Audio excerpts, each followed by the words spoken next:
Really glad to be here, and thank you all for attending. I'm Yajie He, and I'm from Euphonia, which is Oxford University's spin-off company. But really, for the past year, we've been part of the TMC Innovation Program, and today I'm here to present a usability study with some amazing collaborators here in Houston from Houston Methodist Hospital. So I spent the last few years working on machine learning and AI. And I spent a lot of my time thinking about how to make more usable and better AI systems. We've all seen large language models and their potentials at conducting conversations and addressing queries. And Dr. Xu's talk this morning set out the scene very nicely. But before we can do that, the system needs to be proven safe and usable.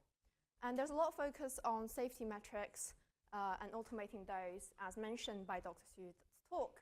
And we feel that we also need to explore usability as it's currently underexplored and highly unscalable. So we need reliable and scalable evaluation methods. So today I'm going to show you one of the first head-to-head comparison between LLMs and clinicians through the lens of question answering. And I'm going to take you through a framework of assessing usability. So this is particularly relevant to us at Euphonia because we have a clinical AI assistant already deployed across the UK National Health Service. And we have conducted over 40,000 clinical consultations. And it's currently using natural language processing, and we're looking to expand capabilities using large language model to deliver better patient care. And we're focused on cataract surgery today because cataract surgery is the most commonly operated surgery here in the US. So in this pilot study, we have 76 real-world patients frequently asked questions after cataract surgery. And we have simulated a clinical consultation with two ophthalmologists here at Houston Methodist. So they were answering the question as if they're on a call with patients. And also have given this question to our large language model-based question answering agent with a similar set of context and instructions. So to shed some lights on how our question answering agent work, so the state-of-the-art technique currently is retrieval augmented generation for grounding the responses to a particular source. So you have first the clinical knowledge source, which contains all the information about the clinical use case. And then you have the conversational guidelines, teaching it how to conduct a clinical conversation. So we have the patient questions. It goes to the LLM, which it uses the knowledge source and the conversational guidelines to teach it how to generate the response. So now we have both the ophthalmologist responses and the LLM responses. Who answers better? And how do we compare them? How do we measure usability? And we propose to use a combination of quantitative and qualitative metrics to help us understand that. So first, let's start with very simple quantitative metrics that can indicate usability. First, we have verbosity, which is simply how long you're talking for. And because we're in a voice conversation, the ratio between the two speakers doesn't matter. So imagine I'm talking at you over and over again. That's not a very good clinical conversation experience. And then the next is readability. So simply as a proxy as to how easy it is to understand what someone's saying. So how did our doctors compare with large language model? This is a busy slide. We have a poster tomorrow, so feel free to come to us and discuss further the details of the results. But what I really want to say is the two main points are our ophthalmologists were more verbose and less readable than our large language models. So they're more verbose and less readable. Does that mean they're conversing the information in longer and more information more effectively. Like, this is why these metrics itself cannot indicate the quality of the responses. And that's why we need qualitative metrics to help us paint a fuller picture of usability. So we were inspired by the practical assessment of clinical examination skills, which is an examination taken by graduate doctors in the UK. And we've taken these metrics specifically with regard to question answering, which are, so how well does the doctor address patient concerns? How well do they provide the information? This is not about the factuality of the information, because we're talking about usability. It's about how well they communicate this information. And lastly, how empathetic the doctor is. So these are rated from a scale of 1 to 5. So imagine you have 1,000 of these conversations. It's impossible to sort of manually labeling them. Well, it is possible, but it's not scalable, and it's very expensive, and can be very subjective. So we need ways to automate these measurements, these evaluations. So what better way to judge an LLM than using an LLM itself? Here we propose a large language model as a judge using the following prompting method. So first you have a role telling it your sort of how should you react as a judge. And secondly, we have the detailed criterion with respect to each metric. And then lastly, you have a set of chain of thought instructions teaching it how to think through the problem of evaluating it. So just to illustrate this with an example of how the large language model evaluates. So you have a question, you have an answer. So the LM evaluation first looks at what's good with regard to the metric, what's bad, and it gives a detailed summary behind the reasoning of why it gave such a rating. So the LM judge not only gives a score, but also gives really explainable reasoning behind why you gave such a score. And remember I said that doctors were more verbose and less readable.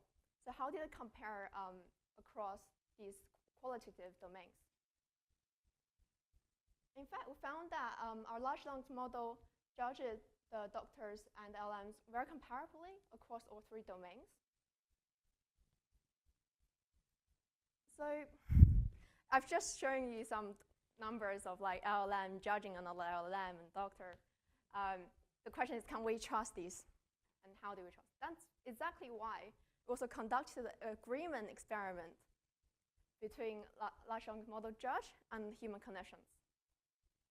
So we have this 76 paired large language model responses and ophthalmologist responses. We had 2 separate ophthalmologists in the UK ranking their preference over the 3 qualitative domains. And let's have a look at the agreements. So on 2 of the domains, managing patient concerns and providing information, our large language model agreed with a clinician as much as a clinician would agree with one another.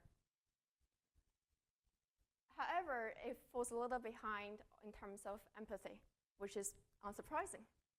But luckily, we have a £1 million UK government grant to include empathy into LLMs and help us sort of understand what drives behind empathy and to try and embed those into large language models. So additionally, we have also shown that the consistency, internal consistency of large language models to be very high, as suggested by the low variance over 100 runs of these experiments. So it doesn't actually hallucinate that much when you ground it. So hopefully today, I have demonstrated the feasibility of automatically assess clinical question answering responses using a real-world data set with one of the first head-to-head clinician versus LLM's assessment for usability. And we're looking to extend this framework to evaluate not just question answering, but whole conversations. And we also like to correlate these findings with usability rated by patients in our upcoming clinical trials here with Houston Methodist and Baylor and Del Met. I would like to thank to our amazing collaborators and colleagues. And here's my QR code to connect. And to come to our poster session if we're here to expand our network, so to come to our poster session later.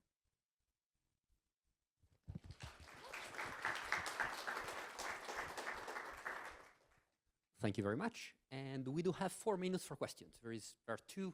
Sorry, I'll go here because it's a little bit closer. Hey, if I am understanding this correctly, you verified your findings of the qualitative metrics with other clinicians? Yes. Why not use patients who are actually the ones those metrics have an effect on? That's a brilliant question, and that's exactly what we're going to do in our upcoming clinical trials. Future work. Yeah, absolutely agree. But we're just trying to understand how well it will correlate before our thing goes into real trial with patients. So yeah, there's some sort of pilot data as of now. Very interesting work. My name is Shreyas Bhavsar from MD Anderson. Why did you choose ophthalmology? And do you think your responses would be different if you had chosen another medical service line, such as pediatrics or something else? So ophthalmology, so we focus on ophthalmology because we focus on high volume, low complexity surgeries that can routinely automate with low clinical risk. So cataract surgery is the most operated surgery here in the US and in the world. So we believe that we can deliver better, more impactful vision care by choosing ophthalmology. And we do have other use cases that we're looking to expand, but really what we're trying to do here is automate clinical conversation. So it should be applicable to all other use cases.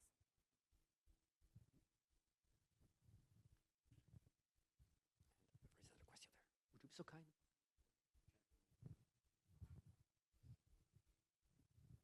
Hi, this is Sunil Bochre from University Health in San Antonio. So I'm a pediatrician, work in the urgent care field, and we get a lot of post-op kids in the urgent care because they have questions for circumcision, like, does this look right or doesn't? Do you have any work done in the pediatric field, specifically related to circumcisions or maybe something else? We don't have anything, any work done on pediatric currently, but we'd love to discuss further. Yeah, we're always looking for collaborators. And yeah. Okay. Any other questions?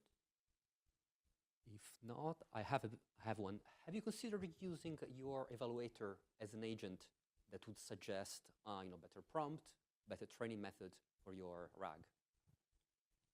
That's exactly on the roadmap. That's a great question.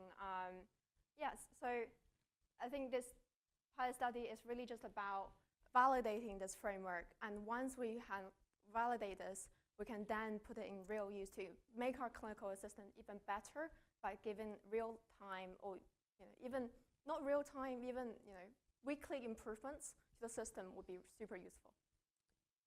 All right. Thank you very much. So let's thank the speaker once again.